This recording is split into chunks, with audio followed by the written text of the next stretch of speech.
Bueno, pues aquí tenemos que el discurso de Garamendi sobre la cultura del esfuerzo que ha enfurecido a la izquierda. Antonio Garamendi apeló a Nadal y Alcaraz para criticar trabajar menos horas, algo que no ha gustado a Yolanda Díez.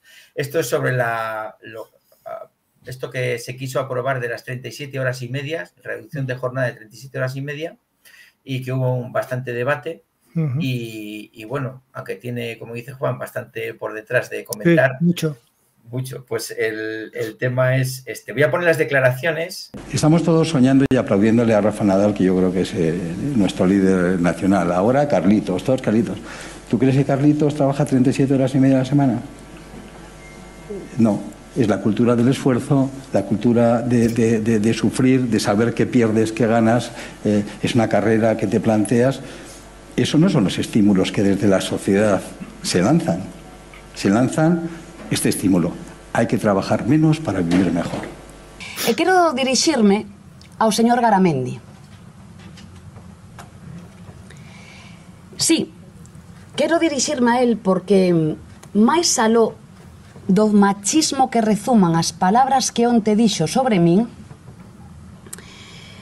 quero decirlle claramente que non imos permitir que persoas como o señor Garamendi, que cobran salarialmente 25 veces máis o salario mínimo que un traballador ou unha traballadora do noso país, nos den leccións de reducción de xornada laboral. O señor Alcaraz non é a maioría social do noso país. Digo máis, o señor Garamendi, con machismo rampante, non sabe o que é traballar 40 horas a semana. Por eso se permiten o luxo de falar como están falando. Pues esto es lo que hay. Yo prefiero que deis primero vuestra opinión y luego yo hago el postre o la guinda, porque esto tiene su miga. Bueno, si queréis empiezo yo. Sí. Bueno, de hecho, bajar la jornada a 37 horas y media para mí no es una cosa muy... yo qué sé. Porque en muchos convenios colectivos el trabajo ya está en 37 horas y media. Y menos. En muchos. Y hay algunos que menos incluso. Y hay algunos que menos. Y algunos que encubren mucha gente. Entonces, yo creo que bajar a 37 horas y media pues es una cosa que más o menos casi, yo diría, no sé, ¿qué? Un 80% de la población, un 90% y hasta menos de 40 horas, podremos decir. Bueno, no creo que yo creo que no tanto, pero bueno, que sí, que hay un porcentaje alto, que sí. Claro, hay un porcentaje alto. Yo entiendo, por ejemplo, ¿no? Que hay pues personas que igual tienen empresas y que esto de que bajen, ¿no? Empresas de estas que aún en sus convenios colectivos tienen las 40 horas, pues que bajen a 37,5, pues tendrán que coger a más gente. Pero, señores y señoras, aquí es que de verdad, yo creo que el problema básico no es bajar a 37 horas y media. El problema es cómo rendimos en el trabajo. Ahí sí que es donde tendríamos que mirar, ¿no? Porque estas jornadas partidas, que trabajas 4 horas a la mañana, 4 horas a la tarde, o 5 y 3, y que tienes 3 horas para comer, dices, igual esto sí que está un poco mal estructurado, ¿no? Está claro que estas jornadas que no te dan tiempo para nada, ¿no? Para ir a trabajar, ir a casa y comer y dormir, hombre, pues yo estoy convencida de que si el horario de trabajo fueran de jornadas más compactadas, la gente pues seguramente trabajaría más a gusto y produciría más. El tema de las 40-37, sí, bueno, yo como soy autónoma voy a seguir trabajando las que me toquen, está claro, ¿no? Pero yo creo que son los trabajos más duros, bueno, más duros, igual no tampoco los más duros, pero bueno, trabajar 40 horas significa estar muchas horas en el trabajo, seguramente con, pues esto, ¿no? Con una jornada partida y que las personas que trabajan ahí pues van a agradecer pues que se les reduzca un poco. Y es eso, ¿no? La mayoría de la población, yo ya creo que están las 37,5 y las grandes empresas, muchas de ellas además subvencionadas por el gobierno, pues oye, pues que se les baje a sus trabajadores 2 horitas, tampoco es para poner el grito en el cielo, ¿no? Esta es mi opinión, no sé, a ver, ¿cómo lo veis? Voy a intentar no liarlo mucho, ¿vale? Pero es importante dejar claras las cosas desde el principio. Es decir, aquí no hay una discusión sobre si son 37 horas y media o no son 37 horas y media. Aquí hay, una vez más, una batalla casi ideológica, diría yo, pero bueno, más de poder que ideológica entre la patronal y un Estado que no le va, no le va a ir al agua. Entonces, pues, cuanto más palos en la rueda le ponga, pues mejor para ellos. Por lo tanto, eso por un lado. Es decir, esto es principal. ¿No? Diría tanto, porque seguro que si saca alguna medida que beneficie a la patronal, Garamendi no va a tener problema en firmarla al día siguiente. Entonces, no creo que sea algo tan frontal. Es sencillamente que no van a pasarle ni una. Y esta, evidentemente, no se la van a pasar. Eso por un lado. Por otro lado, tenemos todavía, fíjate que es curioso, y me consta que Silvia no es... Bueno, igual me lanzo a la piscina sin agua, pero neoliberal tampoco es que sea. Y toda la intervención ha sido en base a tenemos que ser más productivos, no trabajar menos horas, o sí trabajar menos horas, pero buscar, o sea, pero es algo que tenemos interiorizado, ¿eh? Todo en base a esas nociones básicas del capitalismo, de hay que trabajar, pero hay que trabajar para producir, pues si no producimos, ¿para qué trabajamos, no? Y hay muchos trabajos que no producen directamente, no producen en el término clásico que defiende el capitalismo. Entonces, yo voy a leer una cita, ¿vale? Que es el primer punto que quiero dejar claro, porque a lo mejor tantas frases hechas y tantas ideas manidas durante tantos años nos ha hecho perder un poco. Voy a leer una cita, ¿vale? Hoy no quiero equivocarme, eso lo voy a leer. Y dice... Esto que voy a leer no es que lo haya cogido sobre azúcar, esto es de un ensayo económico. Acércate un poco más, Juan, al micro, porfa. Esto es de un ensayo económico, ¿vale? Un ensayo sobre economía. Y dice así, el problema económico podrá resolverse en un plazo de 100 años. El hombre podrá permitirse trabajar solo 3 horas al día o 15 horas a la semana. Esto se dijo allá por el 1930. Y lo dice Keynes. Keynes es un economista, yo no soy economista, lástima que no estoy hoy. Rubén. Por lo tanto, no voy a adentrar mucho en la selva, pero las nociones básicas sí las tengo.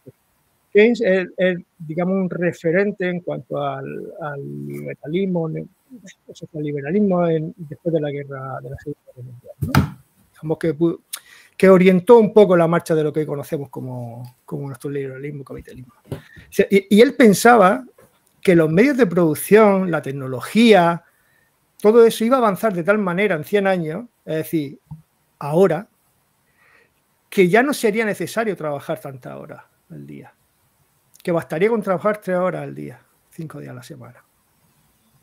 Y el resto del tiempo se emplearía pues, en ocio o en formación o en crecer como persona, que curiosamente es algo que también defiende de alguna forma corrientes más, casi diría yo, comunistas, ¿no? O humanistas más que comunistas. Entonces, es curioso que el padre un poco, o uno de los motores del liberalismo europeo y casi mundial, diría yo, de este siglo XX-XXI, se escandalizaría ahora y dice, ¿cómo estáis trabajando todavía 40 horas? ¿Qué ha pasado aquí? Y sin embargo, la patronal está diciendo que no, ¿cómo que de 37 horas? No, así no sé. Fíjate qué contradicción, o sea, qué idea había en el inicio de este viaje, que era, ostras, pues esto está bien, la industrialización, la tecnificación nos va a ayudar a no tener que estar trabajando tantas horas. Y sin embargo, hoy en día estamos todavía en esta. Eso por un lado. Y por otro lado, al fin y al cabo, estoy un poco de acuerdo con Silvia, en el sentido de hay que ser más productivos, pero no en el, a ver cómo lo explico, no en la faceta de rentabilidad, Es decir, no porque se genere más dinero, sino porque realmente nuestro trabajo tenga, y esto les va a gustar a la patronal, si algún día esto se oye en algún sitio, sino en el sentido de que va a suponer menos costes. Es decir, si tú me permites trabajar 37 horas y yo me organizo de manera que el trabajo sigue saliendo, pues entonces a lo mejor a ti te va a costar menos dinero tenerme en mi contratado. ¿Se entiende? Por lo tanto, hay un beneficio para la empresa también. Aquí el problema es que seguimos en esa lucha de el empresario me quiere estrujar el cuello y el empresario pensando que el trabajador me está robando. Y de fondo esa es la pelea. Por eso digo que tiene mucho más fondo que una pelea dialéctica. Que sí, al final queda el chascarrillo, como decía, antes estaba hablando con Manuel. Pero la pelea de fondo viene ahí. A mí lo que me llama mucho la atención es que uno de los referentes de la economía y del liberalismo europeo tal, que ahora se escandalizaría porque no porque trabajamos poco ahora, sino porque estamos trabajando 4 veces más o 7 veces más que lo que él esperaba que trabajásemos a esta altura. Y no es un tonto, estamos hablando de una de las figuras más relevantes en el siglo XX a nivel mundial en economía. Entonces, no sé. Sí, ¿sabes lo que pasa? Y voy a empezar al revés. Juan, este señor de 1930 no pensaba que prácticamente un 40% de lo que tú produjeras, o un 30 y tantos por ciento, voy a decir, fueran impuestos. Entonces, él supo que las cuentas que se echaría en 1930 no pensaría 100 años después lo que estamos padeciendo los demás por culpa de los impuestos, por culpa del intervencionismo del Estado. Decir, pero fíjate, perdona. Es que tiene que ver con los gastos y con el liberalismo. Sí, eso tiene que ver. Pero precisamente es que por eso no quiero que sigas por ahí, porque en realidad no es eso, porque él no está hablando de abaratar nada. No está hablando... él crea al final una escuela de pensamiento a nivel en cuanto a economía. Él no está hablando de eso. Él lo que está diciendo es que los medios de producción necesitarán mucha menos mano de obra humana, pero no solamente va a seguir produciendo lo mismo, sino que va a producir más todavía. Es que ya está ocurriendo, Juan. Claro. De hecho, la agricultura en 1930 y la agricultura de ahora, que incluso desde tu casa, con un móvil, sentado en tu casa, el tractor funciona solo. No te digo más. Y con un tractor de 500 caballos te puedes arar pues 100 hectáreas te voy a decir, no sé, en 2 o 3 horas. No vas a hacer más. El tiempo es el mismo, el tractor no va a correr más, pero sí es verdad que no tiene gente. Sí, pero por caballaje y por línea de... Te estoy hablando de agricultura porque me suena más y no meter la pata en industria, que seguro que en industria es 5 veces más. Lo que quiere decir que las medidas que se pensaron en su momento, las filosofías, incluso las que se pueden crear ahora, con lo que hay ahora, de cara a 100 años, cambiarán, no serán exitosas. De hecho, incluso nuestra Constitución, de cómo se creó, nunca se esperó que se llegara a esto, y se ha llegado. Realmente, y no me quiero meter mucho por aquí, insisto, no soy economista y seguro que la voy a liar al final, pero bueno, por dar un pachito más, porque una cosa que más o menos me llama la atención e intento informarme, y si hay algún economista o alguien que entienda el tema y meto la pata, por favor que lo diga y me corrija. Pero el problema no fue ese realmente. O sea, el desfase que hay entre lo que... No lo que él predijo, que no fue una predicción, sino fue una estimación en base a cómo estaba progresando la economía y la industria en ese momento. El problema no ha sido tanto esos impuestos, ¿vale? El problema de base es que el consumo que se tenía en 1930 es, no voy a decir una cifra, pero bueno, ínfima, una cosa ínfima si lo comparamos con el consumo que hay hoy en día. Él quizá donde no estuvo muy fino es en decir, vale, va a producir más, pero ojo, espérate, ¿y quién lo va a consumir? Entonces, hemos hecho un sistema que produce más eficientemente, pero por otro lado, hemos hecho que el consumidor consuma más cosas y más caras, ¿vale? Porque al final, si el coste baja y el precio no baja con él, pues está ganando más dinero.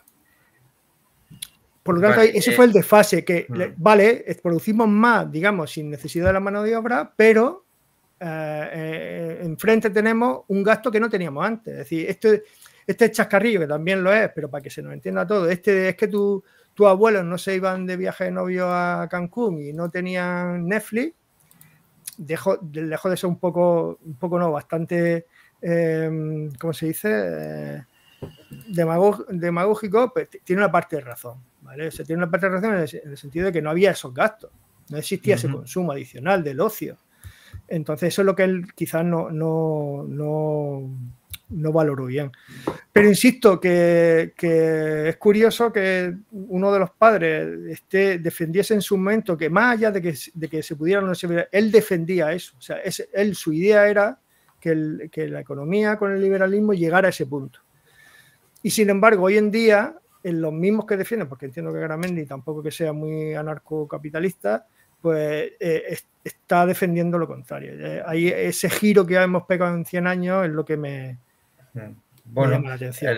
Lo que podemos hablar es de los hechos. Quiero decir, al final, no sé, filosofía sobre la economía, yo no puedo entender. Tampoco hay que... A mí me gusta mucho Miguel Anxo Bastos, no puedo evitarlo, tanto tal, aunque hay cosas que no comparto. Porque no todo es el consumismo y no todo puede estar acabado. Un poco hooligan. Es que, bueno, va un poco, hostia, esto así, y así vamos a ser todos capitanes generales. Bueno, pues yo eso no me lo creo. Y no creo que en un mundo de vender y ganar, sea un mundo, el mejor mundo del mundo. Por eso os pongo en datos y hechos, ¿vale? Que sería esto, ¿no? Que es el enfrentamiento del tripartito, al fin y al cabo. Porque yo no puedo ir a tirarle de los huevos a Pedro Sánchez o a la ministra de Trabajo para reclamar lo que sea y tengo que contar con esto, ¿no? ¿Quién se sienta con el gobierno para este diálogo social, ¿no? ¿Quién tiene ese poder para hacerlo? Y entonces, bueno, en esta noticia que he estado buscando, la composición de la mesa de diálogo social ha protagonizado las batallas más encarnizadas de la historia del mercado laboral. Pero para todo el mundo es harto desconocido y es verdad, porque yo no tengo ni idea de cómo se forman y por qué. Pero vamos, básicamente son estos. UGT-CCO por parte de los sindicatos mayoritarios y luego COE o CEPIME en el caso de la patronal, ¿no? De los empresarios. Y bueno, por aquí no sé por qué no tienen ni voz ni voto, supongo que tendrá una explicación de federación o de agrupaciones que aglutinan mucho más, pero ATA y UPTA y UTAE, supongo que el mismo, que defiende el mismo colectivo que será el de autónomos, ¿vale? Bueno, se supone que en principio se sientan en la mesa los que tienen más representación. Sí. Pero bueno, esto de la representación ya sabemos de qué va. Claro, es lo que ahí es donde quería llevar yo un poco el debate, ¿no? Entonces, al final, el chascarrillo este que hemos comentado de Garamendi tienen que hacer su papel, tienen que hacer esa tirada de piedras unos a otros, y yo lo que digo es que el Estado es al revés, es el que tendría que estar en el medio para conseguir ese acuerdo de sindicatos y patronal. Tendría que ser el mediador que procurara esos acuerdos y no todo lo contrario. Y al final Garamendi tiene su posición él está en una lucha, como se decía antes, en buena lid. Es decir, él está defendiendo los intereses de su gremio. O sea, nada que reprocharle. Claro, pero y UGT ¿y quién defiende los otros? Debe ser UGT y Comisiones Obreras, no la ministra de Trabajo, que parece que es que la ministra le va la vida en ello, haciendo unas declaraciones además absurdas, porque Garamendi gana todo ese dinero o más por encima del salario de tal, porque será un tema meritorio. Ese señor no es un tuercebotas que está puesto allí. Es que esa es la segunda pata de la noticia, pero bueno. Ya, pero es que ella concretamente con su currículum está dirigiendo el Ministerio de Trabajo, cobrando lo que cobra por encima 25 veces de esto otro que estamos comentando, y el comentario es muy desafortunado, igual que llamarlo machista. Quiero decir, al final, Garamendi tiene su papel de defender a los empresarios y yo creo que ella y solo ella, tiene el papel del Estado que nos representa además a todos para sacar lo mejor para todos los ciudadanos. Y yo creo que las 37 horas y media, con perdón, tal y como estaba planteado, no beneficia nada más que al gobierno o a los sindicatos, porque al final... No, seguramente, No, porque si la diferencia de horas la pagará el gobierno, porque ya insisto, el Estado, perdón, pues a lo mejor los empresarios dirían, bueno, si nos lo pagan, pues se reduce a 37,5 y medio. Pero es que quiere que vaya a coste todavía del empresario. Y es lo que yo no comprendo. Bueno, pero hay otra cosa, es decir, yo sí que lo comprendo que vaya. Explícamelo. Pero es que no podemos ir solo, es decir, el tema de la economía y del trabajo es una cosa que es más global, no podemos coger una parte sin coger otras. Es decir, si tú tienes a los trabajadores contentos, que la gente trabaja, va contento al trabajo, ¿no? Como decía Rubiano, es a trabajar, ¿no? Trabajo con alegría. Aquel es muy bueno, ¿no? Todos ahí contentos, ¿no? En el autobús vamos a trabajar. Sí, sí, me encantaba. ¿No? Pues entonces uno, si va contento al trabajo, pues esto también le conviene a la patronal, porque menos bajas va a coger, porque estará más por la labor. Es decir, la cuestión es quién mira para la población. Es decir, ¿no? Aquí tenemos dos poderes, uno que es el Estado y el otro que es la patronal. Y aquí, entre ellos, ¿no? Se las van tirando y el resto del personal que está abajo nos va los sindicatos tienen voz y voto, no digas bueno, tú. Sí, pero ya estamos otra vez con lo mismo. Es decir, otra cosa es que tengan voluntad, son dos cosas distintas. Claro, vamos si a ver. Si están comprados, no lo las subvenciones. No me meto en ese jardín. Pero bueno. Es que, claro, los sindicatos, porque vamos otra vez a lo mismo, en realidad, ¿a cuánta gente representa cada uno? Claro, ahí es donde yo voy. Por eso digo que otra cosa es que tengan voluntad. Porque realmente es lo que dice Silvia, o sea, ¿qué parte real del proletariado, vamos a decirlo así, o del trabajador es lo que representa esos dos sindicatos? No tanto, no tanto. Los sindicatos, el gobierno y la patronal. Sí, no hay tanto. Mira, por atacar la segunda pata y cerrar la primera, es que si no lo digo, explota. A los que nos sigan en YouTube, que se suscriban, que toquen a la campanita, que compartan. En YouTube es muy importante comentar para que suba el algoritmo y todo esto. Vale, pues el comentario tiene que tener 5 palabras. O sea que si alguien, por favor, nos quiere poner un comentario que no sea hola, buenas tardes, que sea, por ejemplo, hola, buenas tardes a todos. Hola, buenas tardes a todos. Gracias. Todos, todas y todes. Y ya te metes 3 palabras. 5 palabras. Vale. 5 palabras.